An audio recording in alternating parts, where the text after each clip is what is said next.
जय Jagannath. Hello friends, welcome to my channel. आज ये वीडियो रे आमे +3 फर्स्ट सेमिस्टर रो जोटा एईसी रोची एईसी रो क्लास करिबा जोटा रोची एईसी उड़िया परिशुद्ध भाषा और लेखन धारा। तो एटा कंपलसरी रोची आर्ट्स कॉमर्स साइंस पाई। तो समस्त पाई ए क्लासटा इंपोर्टेंट रहइबो परिशुद्ध भाषा और लेखन धारा जोटा कंपलसरी अछि। तो पूर्व वीडियो रे देखंतु एठी पूर्व वीडियो रे आमे शब्दर संज्ञा पढ़ते जो शब्द भंडारीकरण नहीं कि प्रकारभेद पढ़ते जो मैंने से वीडियो देखी ना प्लेलिस्ट जाकि देखिपारे।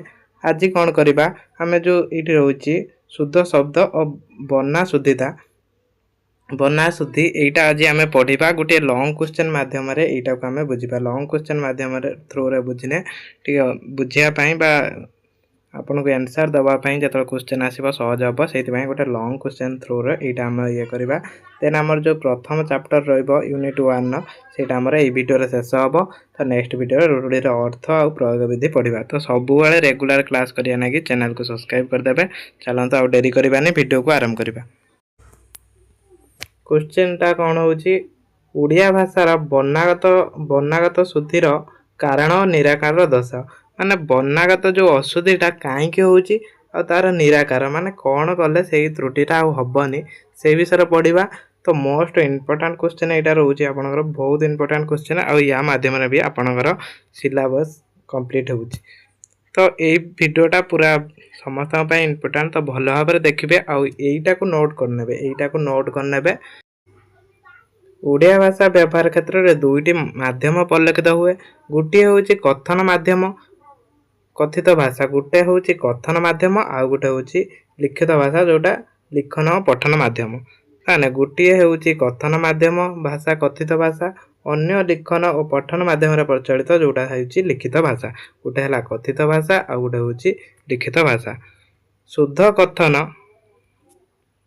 कथन और शुद्ध लिखन भाषा शुद्धितार परिचायक। यदि शुद्ध कथन और शुद्ध लिखन भाषा द्वारा आमर शुद्धतार परिचायक।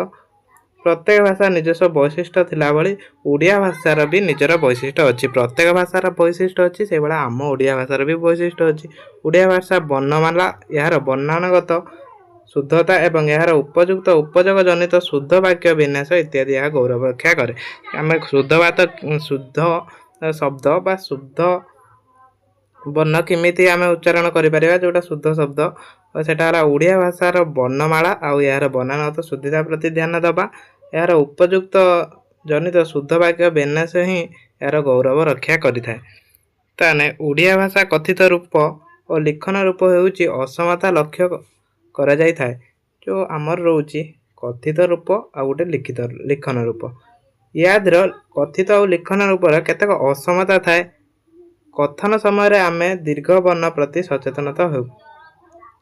ह्रास और दीर्घ वर्ण तथा ह्रस्व यहाँ जो हर्षईकार आ दीर्घईकार या प्रति कौन आम जो कही था भाषा माध्यम एटा बेसी ध्यान दि जाए न था जोटा तापर दीर्घ ये सब आम बेसी ध्यान दे ना। आम गोटे उदाहरण ना ये उदाहरण नदी नदी जब आम दर हर्षईकार लिखुन ताने यहाँ अशुद्धि हो किंतु कहला बेले चलुची यहाँ को नदी कौन हम नर दीर्घईकार। तो यहाँ शुद्ध वाक्य जिते आम लिखन कर समय कौन हुए बेसी शुद्धता उपर लक्ष्य करा जाए।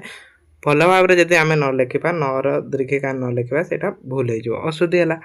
तापर सेमिति आउ गोटे उदाहरण नवा धर आसन आसन आम तो आसन कही पार्छन किंतु लिखला बेले यहाँ आम दंतेश लिखा पड़ो। यहाँ जब तालबेश लिखा एम लिखा देखु ये लिखा आसन आसन तो यहाँ अशुद्ध वाक्य है। से भाया धर कहते कुकुर कुकुर हूँ यहाँ शुद्ध वाक्य। आम कौन करवा आम या लिखिदबा कुकुर कर दीर्घ कर देदबा। तो यहाँ अशुद्धि है से कौन यहीटा हूँ देखो यहाँ भी से जो यहाँ आसन आसन यहाँ आसन उच्चारण होना ना आसन उच्चारण होती यहाँ आम आसन लिखा यहाँ भी से आसन उच्चारण होती किंतु यहाँ कौन कथित भाषा जो आम कहते आसन कहीदे तो सेटा कौन अशुद्धि जना पड़ूनी किंतु यहाँ जब लिखिदबा आसन यहाँ लिखिदबा तो यहाँ अशुद्धि हो आसन कौन आम ठीक कर लिखा दंतेश लिखा। तो सेटा कौन ना कहला पार्थक्य परिलक्षित हुए। ये गोटे उदाहरण देती कूल कूल ये जो देखो कर हर्षकार कूल ये कूल कौन वंश अर्थवाचक भाव में व्यवहृत हुए। एटा वंशर यही कूलटा व्यवहार हुए। आ जो यही कूलटा कौन कर दीर्घकाल जोटा तीर अर्थवाचक भाव में व्यवहृत हुए जोटा नदी कूल से भाया। तेणु ये कौन कहला तेणु बनानगत शुद्धिता प्रति ध्यान नदेले अर्थ प्रतिबदल विकल्प परिस्थिति सृष्टि हुए। तो ये जदि गोटे अक्षर भी आमर बदल जाऊँगी गोटे शब्दर अर्थ कौन हो बदल जाऊँगी से कौन कहला ना जिते आम लेखुंट लिखन जो लेखा मध्यम आम लेखुंट से प्रति आमको ध्यान देवा होता है। यथेष्ट शुद्धिता प्रति भी आम ध्यान दे था। ये देखा आम बनानगत शुद्धिता ओडिया भाषार व्यापक शब्द संपन्न रही है। प्रति शब्दर बनान रही ओडिया भाषार प्रति शब्दर कौन रही ना बनान रही। बनान जनित अशुद्धि रहिले शब्दर अर्थ बदल जाए। जदि बनान जनित अशुद्धि रहा ताने शब्दर अर्थ बदल जाए। जमी ये देखूँ ये जो बनान अशुद्धि रही भी ये धर आपणकर वंश जगार व्यवहार करार अच्छी कूल आप लिखिदेवे कर दीर्घकाल तो सहीटा नदी कूल हो से कौन कहला तेणु कौन होता है बनान जनित अशुद्धि रहिले शब्द अर्थ बदल जाए। शब्दर जो अर्थटा थाए सेटा बदल जाए। जमिति विष्णुपदी विष्णुपद उभय शब्दर केवल ई प्रकार भेद एथिपाई उभय शब्दर अर्थ पार्थक्य परिलक्षित होता है। एथिपाई कौन होता है पार्थक्य परिलक्षित होता है। एठी देला जमिति तर तालबेश मुदनेश दंतेश तापर हर्षईकार हर्षकार दीर्घकार ये सब दीर्घकार ये सब कौन होता है यादर सब त्रुटि रही है। ओडिया भाषा ये सब त्रुटि रही है। तर आसन आम उदाहरण नवा आसन हूँ यहाँ शुद्ध वाक्य आम से कौन कर रखुं तालबेश न से अशुद्ध होया नदी न दर दीर्घिकार आम जो लिखा न दर हर्षिकार तो सहीटा अशुद्धि होगी से गुड़ा देला ये वर्णागत अशुद्धि आ शब्दर रूप जो शुद्ध रूप रोचे शब्दर सेटा देला ये देखिए यहाँ एक मार्किया क्वेश्चन आसो एक मार्किया क्वेश्चन आसो एम दे अंजलि ये जमी एमती अंजलि दे तार शुद्ध रूप लिखापी शुद्ध रूप आप लिखे ଳରେ हर्षईकार ये दीर्घिकार अच्छी एमती अमीय ये मरे हर्षईकार हम तापर अधीन ये अधीन ये हर्षईकार अच्छी एटा किंतु दीर्घिकार हम। तो युवा जो ये बनाद अशुद्धि आ शुद्ध रूप एगुड़ा सब भल भाव पढ़ी देते देखिए एठू एक मार्किया क्वेश्चन पढ़े है। एक मार्किया क्वेश्चन आसे धर ये अमीय अमीयर शुद्ध रूप कौटा मर हर्षिकार हम से परिवर्तन कर लिखे ये जी देला बनानगत अशुद्धिता आ तार शुद्ध रूप ये सब पढ़े। तापर लिंगगत अशुद्धि लिंगगत अशुद्धि कौन ओडिया भाषा पुल्लिंग स्त्रीलिंग व्यवहार सर्वाधिक ओडिया भाषा अधिक पुल्लिंग और स्त्रीलिंग व्यवहार करा जाए। जो क्लीबलिंग रही है कम व्यवहार करा जाए। पुल्लिंग व्यतीत पुल्लिंग विपरीत अर्थ स्त्रीलिंग व्यवहार क्षेत्र में केतेक त्रुटि परिलक्षित होता है। जो पुल्लिंग स्त्रीलिंग क्षेत्र में किसी त्रुटि परिलक्षित होता है एठारे से संपर्क में केतेक दृष्टांत दिगला से सब दृष्टांत कौन धर पुल्लिंग हूँ कौन नायक नायक तो सहीटार जो स्त्रीलिंग रौन नायिका तो यहीटा एक मार्किया क्वेश्चन देखो ये सब एक मार्किया क्वेश्चन आसो ये एक मार्किया क्वेश्चन आसो तर दे नायक नायक देला तार स्त्रीलिंग लिखापी दब तो यहीटा जदि आप लिखे नायिका नायिकी ताने यहाँ भूल हो हम कौन यहाँ ठीक आंसर जोटा नायिका। सेमिति पाचकर हम पाचिका शुभेशर हम शुभेशा एगुड़ाक पढ़े। तापर आसो संधिगत अशुद्धि देखो सब गुड़ाक मु पढ़ुना सब गुड़ाक भी डिस्कसन करहबनी एगुड़ाक आप पढ़ने। तापर संधिगत अशुद्धि संधि क्षेत्र में भी अशुद्धि होता है। व्याकरणकारी मान मतरे संधि गुड़िक स्वर संधि और विसर्ग संधि भेदर दिबद संधि दी प्रकार गोटे हूँ कौन स्वर संधि आ गोटे हूँ विसर्ग संधि। शब्द संधि क्षेत्र में न त्व विधि स त्व विधि पालन होता है। न त्व विधि अनुजाई रु र स ये तीन वर्ण न थिले ଏଠାରେ ନ ହୁଏ।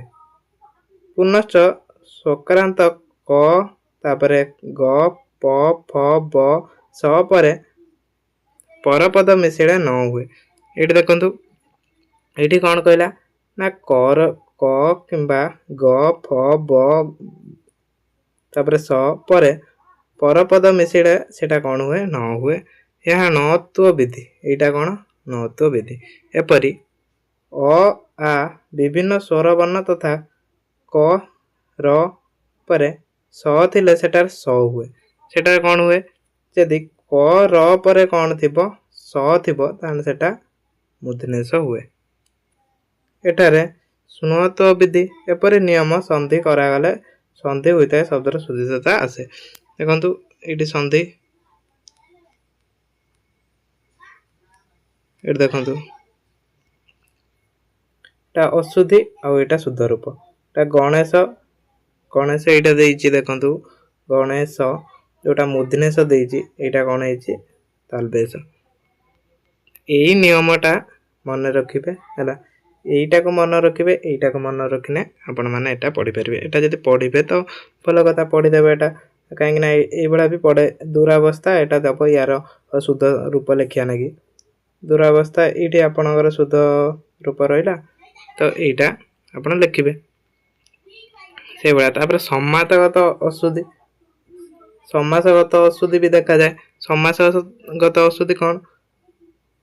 ସମ୍ବନ୍ଧ ଥିବା ଦୁଇ ବା ତତୋଧିକ ପଦ ମିଳନରେ ସମାସ ହୁଏ। ସମାସ କ'ଣ?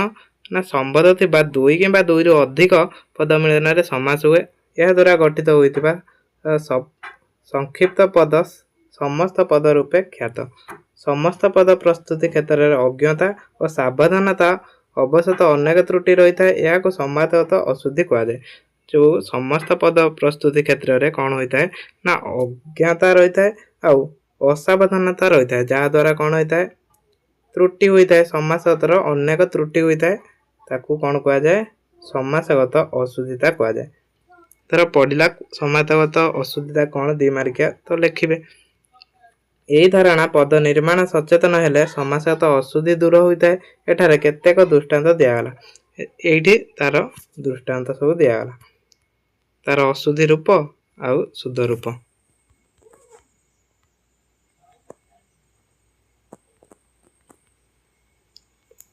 এই ସମାସଗତ ଅଶୁଦ୍ଧି ଏଇଠି ସବୁ ରହିଲା ତାର ଉଦାହରଣ। ତାପରେ ଆସିଲା ବଚନଗତ ଅଶୁଦ୍ଧି। ବଚନ କ'ଣ? ଏକ ବଚନ ବହୁ ବଚନ ଭାବରେ ପ୍ରୟୋଗ ଦ୍ୱିବିଧ ରୀତି ରହିଛି। ବଚନ ଆପଣମାନେ ଜାଣିଛନ୍ତି, ଓଡ଼ିଆର ଏକ ବଚନ ଆଉ ବହୁ ବଚନ, ଦୁଇଟି ବଚନ ରହିଛି। ଏକ ସଂଖ୍ୟାକୁ ଏକ ବଚନ ଏବଂ ଏକାଧିକ ବହୁ ବଚନ ଭାବରେ ଗ୍ରହଣ କରାଯାଏ। ଯୋଉଟା ଓଡ଼ିଆ ଭାଷାରେ କ'ଣ କରାଯାଏ? ଯୋଉଟା ଗୋଟିଏ ଜିନିଷ ଅଛି ସେଇଟାକୁ କୁହାଗଲା ଏକ ବଚନ, ଆଉ ବହୁ ବଚନ କହିଲେ ଏକରୁ ଅଧିକ ଯୋଉଟା ସେଗୁଡ଼ା ହେଲା ବହୁ ବଚନ। ବଚନ ପ୍ରୟୋଗ କ୍ଷେତ୍ରରେ ଅସାବଧାନତା ବଶତଃ କେତେକ ତ୍ରୁଟି ଦେଖାଯାଏ। ସେହି ଧାରଣା କେତେକ ତ୍ରୁଟି ତଥା ଏହା ଶୁଦ୍ଧ ରୂପ ସମ୍ପର୍କରେ କେତେକ ଦୃଷ୍ଟାନ୍ତ ଦିଆଗଲା। ତାପରେ ଏହାର ଶୁଦ୍ଧ କେମିତି ଏକ ଶୁଦ୍ଧ ରୂପରେ ବର୍ଣ୍ଣନା କରିବ।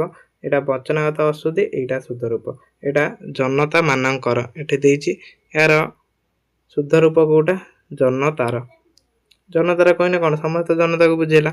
ତାପରେ ଅଧିକାଂଶ ଲୋକେ, ଏଠି ଅଧିକାଂଶ ଲୋକେ ଏଠି କ'ଣ? ନା ଅଧିକାଂଶ ଲୋକ।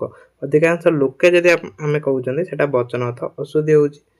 ଏଠି କ'ଣ ହବ? ତାହେଲେ ଅଧିକାଂଶ ଲୋକ। ଏହାର ଉଦାହରଣ ଏଇଠି ଦେଲା।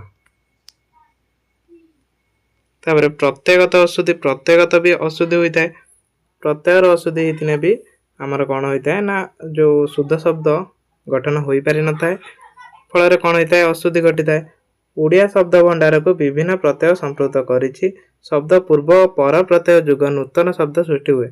ଶବ୍ଦର ପୂର୍ବରେ ଆଉ ପର ପ୍ରତ୍ୟୟ ଯୁଗ ହେଲେ କ'ଣ ହୋଇଥାଏ? ନୂତନ ଶବ୍ଦ ସୃଷ୍ଟି ହୋଇଥାଏ। ଧାତୁ ପରବର୍ତ୍ତୀ ପ୍ରତ୍ୟୟକୁ କୃଦନ୍ତ ଓ ଶବ୍ଦର ପରବର୍ତ୍ତୀ ପ୍ରତ୍ୟୟକୁ ତିର୍ଧତ କୁହାଯାଏ। ଧାତୁର ଯୋଉଟା ପରବର୍ତ୍ତୀ ପ୍ରତ୍ୟୟକୁ କୃଦନ୍ତ କୁହାଯାଏ ଆଉ ଶବ୍ଦର ପରବର୍ତ୍ତୀ ପ୍ରତ୍ୟୟକୁ ତିର୍ଧତ କୁହାଯାଏ। ଉଭୟ ପ୍ରକାର ପର ପ୍ରତ୍ୟୟ ଯୁଗ ନୂତନ ଶବ୍ଦ ଗଠିତ ହୋଇଥାଏ।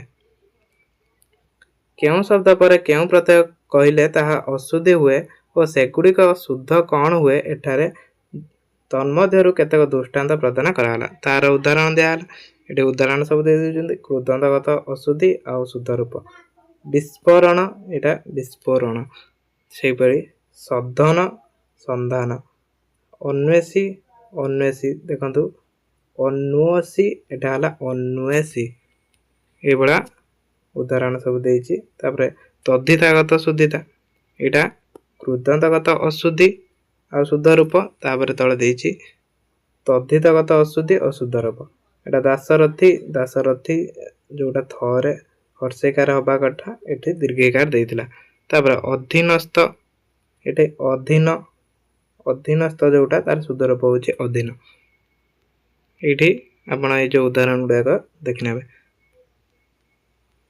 तापरे विभक्तिगत अशुद्धि विभक्ति क्षेत्र रे भी अशुद्धि घटिता है विभक्ति प्रयोग रे वाक्य सौंदर्य परिपुष्टित होता है मात्र विभक्ति प्रयोग करिया बेले अनेक प्रकार त्रुटि परिलक्षित होता है सेही धारण केतोटी त्रुटिपूर्ण शब्द यार शुद्ध रूप एठारे दर्शा जाइछि एटा विभक्ति अशुद्धि जोटा अधीन रे एटा अधीन्य रे एटा देखिनेबे तापरे विशेष विशेषणगत अशुद्धि अनेक क्षेत्र रे विशेष विशेषण प्रयोग जनित त्रुटि देखा जाए विशेषर विशेषण प्रयोग न करी केते जन विशेष दिरुक्त अवस्था सृष्टि करती एही धरण केतेक त्रुटि और यह शुद्धि रूप को एठारे दर्शा जाइछि ताने विशेष आउ विशेषण रो भी अशुद्धि होता है तार उदाहरण दियाला संक्षिप्त रे एठी संक्षेप रे तापरे ए बळा उदाहरण सब देइछि आपण माने पढनेबे उदाहरण तापरे एठी आइला समार्थबोधक शब्द समान अर्थ थिबा अनेक शब्द उड़िया भाषा रे प्रचलित बहुत शब्द अच्छी जोगुड़ाकर समान अर्थ अच्छी मात्र पाखापाखि समान अर्थ प्रकाश शब्द थिले मध्य सेगुड़िक उपयुक्त प्रयोग करागले विभ्रांत सृष्टि हुए यही धरणर केतेक शब्द व्यवहार एठारे दर्शा जाइछि एटा ए सब शब्द तार उदाहरण देला ए उदाहरण देखनेबे जार पीडीएफ दरकार माने टेलीग्राम रे जॉइन हिजे मो पीडीएफ टा टेलीग्राम रे शेयर कर दम तो नेक्स्ट वीडियो रे हमें रूढ़ी अर्थ प्रयोग विधि पढ़िया।